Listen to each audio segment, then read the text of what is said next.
반갑습니다. 하늘땅입니다. 오늘 소개할 연설은요, 말하는 지팡이, 이름이 알려지지 않은 추장입니다. 이름이 알려지지 않은 추장이라고 되어 있는데요. 아래에 있는 믹막족, 그 믹막족이라는 부족의 추장님이 한 연설입니다. 이제 한 무리의 프랑스인들이 찾아와서 막 자기네들 자랑을 하죠. 이제 불평불만을 하는 거죠. 이 땅에는 문명시설도 제대로 갖춰진 게 없고, 뭐도 없고, 우리 프랑스에 가면은, 빵도 많고, 넘쳐나는 포도주와, 그리고 우리가 흔히 도심 생활을 할 만한 편의적인 시설들, 잘 닦여진 길들, 따뜻한 집들, 이런 거, 그 다음에 상점들, 신기한 물건들이 계속 나오는 상점들, 공장에서 나오는 옷들, 신발들, 이런 것들이 이 아메리카 대륙에, 초기 아메리카 대륙에는 없었던 거죠. 불만을 늘어놓습니다. 그리고 인디언들을 상대로 너희들은 너무 그 숲속에서 집도 없이 짐승처럼 돌아다니는 인간 같지 않은 인간들이다. 라는 그런 말을 듣고 우리 이름은 알려져 있지 않지만 이 믹막족 추장님이 따끔하게 이 사실을 찝어줍니다. 너희들 그렇게 좋은데 왜 왔니? 그렇게 좋으면은 너희들 여기 오는데도 큰 바다를 건너오고 목숨을 걸어야 되지 않니? 그리고 가족과 친구와 그 친척들을 다 떠나서 너희들이 그렇게 좋다고 하는 그걸 떠나서 왜 여기서 왜 이러고 있니? 이런 이야기를 하는 거죠. 그래서 하나하나 따지기 시작합니다. 이 연설문은 짧은데요. 단지 이 시대, 나는 왜 너가 아니고 나인가, 이때 인디안 연설문들을 읽다 보면 지금 우리에게 하는 말처럼 들리는 부분이 많습니다. 왜냐면 우리도 이제 그 문명을 받아서 자연과 떨어진 생활을 하고 있잖아요.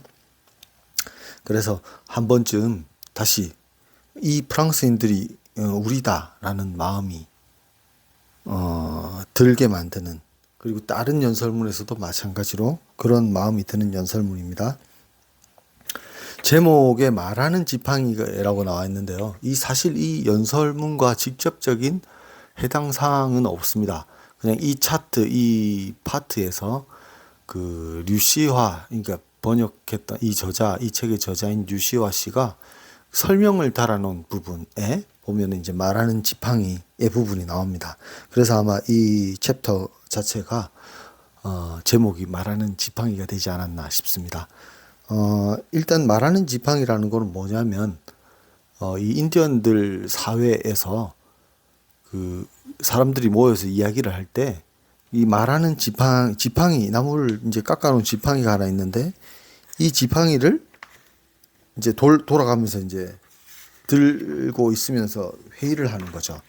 이 말하는 지팡이를 들고 있는 사람만이 말을 할 수 있는 겁니다. 중간에 아무리 나이가 많고 지위가 높다고 해서 이걸 끊을 수 없습니다. 이거는 일종의 그 마이크 든 사람만 얘기하라는 뜻이죠. 그리고 이렇게 자세한 그 말하는 지팡이에 달린 모양이라든지 액세서리가 또 다 뜻하는 바가 있지만 이것은 이제 책을 살펴봐 주시고요.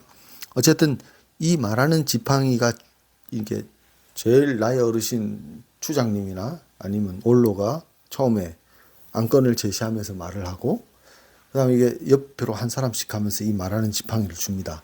그 안건에 대해서 소신껏 얘기하고 자신 있게 얘기하죠.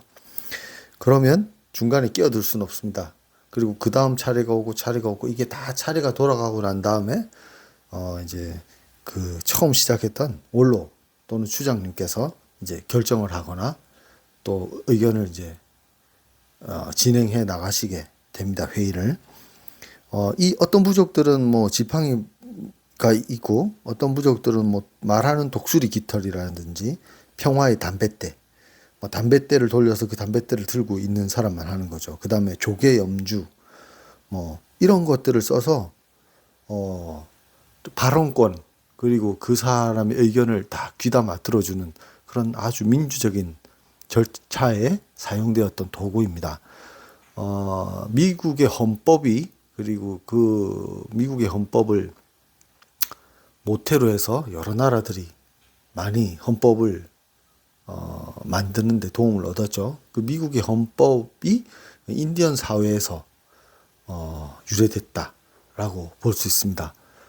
평등하고 하나하나 젊으나 나이가 있으나 하나하나 존중받던 사회, 정말 민주적인 사회. 조금 더 공부하고 알게 되시면 그 인디언의 사회가 얼마나 민주적이었나를 알게 되실 수 있습니다. 이 연설문은 다시 연설문 얘기로 돌아오면, 이제 너희들 왜 왔어? 뭐 이랬잖아요. 왜 이렇게 목숨 걸고 왔니? 그리고 너희들이 뭐 없는 거 없다고 다 얘기하는데, 여기에 그러면서도 안 가는 거잖아요. 사실 이제 그 자존심일 수도 있죠. 자기들 두 명이 좋아서 왔을 텐데, 그 타인을, 인디언들을 깎아내리고 싶고, 자기들은 더 어떻게 보면은 좀 자격지심인 것 같아요. 원래 그 힘없는 개가 더 많이 짖는다고 하잖아요. 그리고 자기 자신에 대한 사랑이 부족한 사람들이 오히려 더 남들에게 흉을 보고 뒷담화하고 뭐 그런 경우가 많잖아요. 그리고 또 하나는 또 어리석다. 이분 프랑스인들 분들 보면은 우리의 현실하고도 또 어떻게 또 연관이 있잖아요. 많은 사람들은 남편 욕을 하죠. 아내 욕을 하면서. 그러면서도 같이 살죠. 그렇게 그 봉사하는 삶을 사는 것도 아닌데, 그렇게 매일 그 잘난 좋은 점 하나도 없는데 흉만 보는 분들 계시잖아요. 근데 정말 흉만 볼 것밖에 없다면, 같이 살까요? 잘 살까 싶습니다. 알고 보면 좋은 게 있거든요. 나한테 좋은 거. 근데 좋은 건 이제 잘 못 보고 살잖아요. 좋은 것도 있고, 안 좋은 것도 있고, 적어도 좋은 게 반 이상은 되니까 살 텐데, 좋은 거는 이제 안 보이죠. 점점 안 좋은 것만, 마음에 안 드는 것만 점점 크게 보입니다. 어리석다고 할 수 있죠. 그 자기 행복을 자기가 걷어찬다. 뭐, 좋은 것만 보고 살아야 된다. 이렇게 말하지는 못해도 모든 면에는 좋은 것도 있는 거라는 거를, 그거를, 아는 사람이 지혜로운 사람이 아닐까 싶고요. 그게 자신의 삶을 더 이렇게 가치 있고 행복하게 만들어주지 않나, 이런 생각이 듭니다. 저는 이제, 이민사회에 살고 있지만, 여기 와서도 한국의 좋은 점만 얘기하시는 분이 있습니다. 그런데 정작 이 연설문에 나오는 그 프랑스인들처럼 돌아가지는 않죠.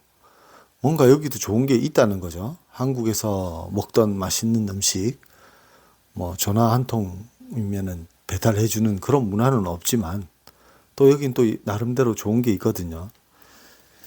결국 자기가 판단해서 왔는데, 자기가 판단해서 어떤 일을 했는데, 그것을 못 보고, 좋은 점, 나를 행복하게 만들어 줄 것들을 못 보고 우리는 지나가는 경우가 많은 것 같습니다. 이 이름이 알려지지 않은 추장님의 그 연설문 중에 일부만 읽어보겠습니다. 쉴 틈도 없이 힘들게 일하면서도 겨우 입에 불칠하는 사람들과 즐겁게 사냥하고 낚시를 하면서 필요한 모든 걸 얻고 평화롭게 살아가는 사람 중 누가 더 행복한가? 오늘날에 와서 옛날처럼 130세나 140세의 노인들을 찾아볼 수 없는 것은 우리가 점차적으로 당신들의 생활 방식을 받아들였기 때문이다. 경험으로 미루어 볼 때 당신들의 빵과 포도주를 거부하고 조상들의 방식에 따라 전통적으로 먹어오던 음식에 만족하는 사람들은 훨씬 더 오래 산다. 고작해야 키가 2m 정도밖에 안 되는 인간에게 왜 10m나 20m가 넘는 집이 필요한가? 이거는 이제 그 인디언 천막 아시잖아요. 위가 구멍이 뚫려 있고 가죽으로 나무를 이제 동그랗게 깔때기 모양, 덮은 모양으로 만들어서 천을 덮고 하는 그런 집의 인디언들의 집의 형태인데, 이 인디언들의 집의 형태를 이제 비꼬는 백인들에게 또 한 말입니다. 얼마나 이제 자연과 가깝고, 이 위에 구멍이 뚫린 거는 안에서 불을 떼기 때문에 이 연기들이 환풍이 되는 거죠. 이런 과학적인 원리와 그 다음에 이 이동성이 아주 좋은 집이죠. 우리는 이제 정착 생활을 하면서 땅에 고정된 집을 갖게 되지 않습니까?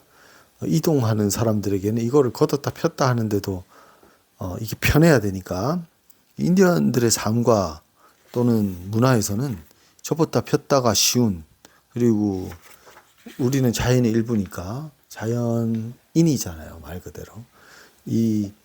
또 이 인디언 천막에 대한 그런 장점을 얘기하는 부분이 있습니다. 아메리카 원주민들은 그 필요한 것 이상을 갖는 것을 이제 죄악으로 여겼다고 합니다. 인간의 필요에 따라서 환경을 바꾸기보다는 그냥 환경에 있는 그대로 나는 그 일부분임을 알고 거기에 순응하는 걸 이제 선택했죠. 문화의 방향 자체가 백인들의 문화와는 다릅니다. 비록 이제 그 아메리카 인디언뿐만 아니라 다른 대륙의 원주민들, 이 어떻게 보면 이 유럽의 백인들의 문화가 지금 다 퍼졌지 않습니까? 그 다 퍼져 나가면서 그 원래 있던 원주민들의 문화는 그 다들 비슷한 이런 특징들이, 비슷한 성격들이 있습니다. 예를 여기 들어놨는데요. 부탄에서는 원하다 하는 단어와 필요하다라는 단어가 같다고 합니다. 어떤 것을 원하면 그것이 필요하기 때문이라는 거죠. 필요하지도 않는데 원하는 건 어리석은 짓이다. 이거는 자연을 보고 이렇게 자연이라는 책에서 배우는 사람들은 당연히 이렇게 생각할 겁니다. 왜냐하면 자연계에 있는 것 중에 인간처럼 돈이라는 가치를 모아서 그걸 또 후세에게 물려주기도 하고, 그 다음에 이걸 난 아무것도 안 하면서 이 돈이 또 가치를 만들어내서 누군가를 이렇게 부려서 나는 아무것도 안 하고 거저 먹는 이런 동물이 자연에는 찾아볼 수가 없거든요. 그래서 인디언뿐만 아니라 다른 대륙의 대부분 원주민들도 있는 것에 만족하고 내가 먹고 남으면 나눠 먹고 그랬죠. 예. 그런 부분에 있어 이제 자연으로부터 배우는 거죠. 자연으로부터 배운다고 하니까 이제 이 인디언 사회에서는 이제 언어는 있었지만 문자는 없었기 때문에 책으로 이렇게 써져 있지는 않지만, 이 인디언들이 백인들이 성경책도 마찬가지고 모든 것을 기록하고 이 책들에 대해서 이렇게 말하는 부분이 많습니다. 우리는 자연의 책이 있다. 뭐 이런 부분이 있는데요. 이 연설문 내용은 이렇게 이제 짧게 설명을 끝내고요. 그 뒤에 류시아 씨가 이제 다른 또 작은 연설문들을 소개한 게 있습니다. 그 연설문 중에 몇 부분 조금 한번 생각해 볼 만한 그런 부분만 한번 읽어보겠습니다. 그렇다. 나무들은 말을 한다. 서로에게 말을 하며 당신들이 들을 줄 안다면 당신에게도 말을 한다. 문제는 얼굴 흰 사람들이 들으려 하지 않는다는 것이다. 나는 위대한 정령의 책에 더 눈길을 돌린다. 자연을 잘 공부해보면 그 책의 많은 부분을 읽은 것이 된다. 사람들이 자연을 만드는 이의 풍광으로부터 멀리 떨어져서 살 때 그분의 법칙을 잊기란 참으로 쉬운 일이다. 자신들의 영혼과 신에 대해선 생각할 여유가 없다. 그들의 목표는 오직 돈, 돈을 벌라, 부자가 되라, 그러면 신사가 된다는 것뿐이다. 이런 정서 때문에 그들은 돈이 될 만한 것을 찾아 벌떼처럼 사방을 돌아다닌다. 자신의 가슴에 그토록 값진 보물이 있는 것도 모르고.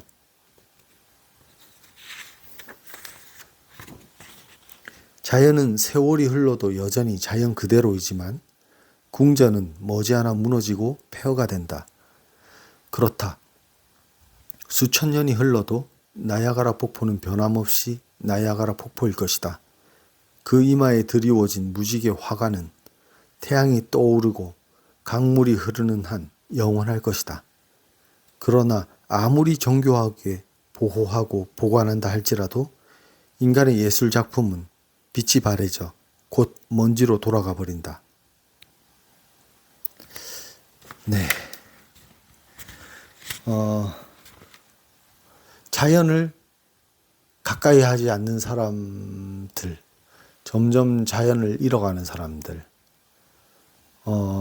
그런 사람들에 대한 그 경고를 여기저기 많은 그 인디언 사회의 그 인디언들의 연설문에서 볼 수 있거든요. 지금 점점 인디언들의 이 문화, 자연, 특히 자연 환경에 대한, 자연을 생각하는, 대하는 그런 것에 대한 이 가치는 점점 높아지고 있는 게 아닌가라는 생각이 듭니다. 오늘은 여기까지 하겠습니다. 감사합니다.